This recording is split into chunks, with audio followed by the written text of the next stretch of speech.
you stay with us. I want to turn to Doug Wead now.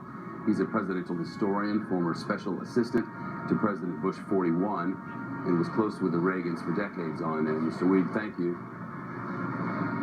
Thanks, Shep. Your thoughts on this sad day in Simi Valley?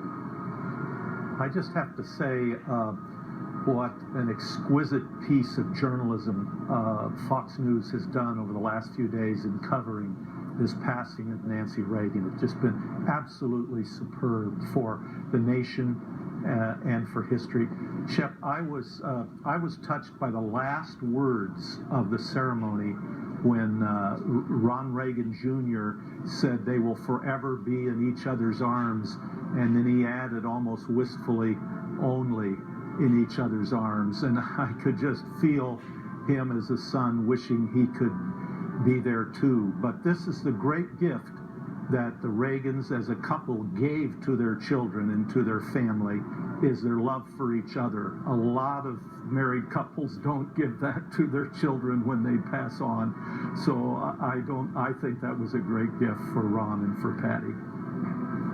You know, Doug, sometimes when regular folks are watching politicians live their lives, you don't always know the difference between what's there for show for us, what's there for manipulation and for, I don't know, sometimes I guess guidance, maybe inspiration, and what's really true and real.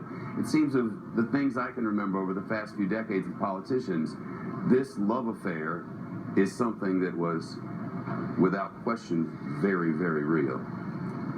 Very real, and it allowed them to do things that they couldn't have otherwise have done politically and in public life. Nancy Reagan forever changed in a fundamental way the role of the First Lady. Other First Ladies like Eleanor Roosevelt had been very active, didn't have a lot of power because we now know she was estranged from her husband. She had public power. And Rosalind Carter actually sat in cabinet meetings, but she was indivisible with her husband on matters of policy and personnel.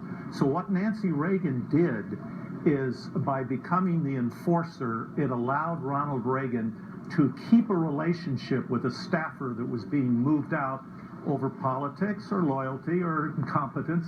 He could still be their friend. They could blame it on that mean old First Lady.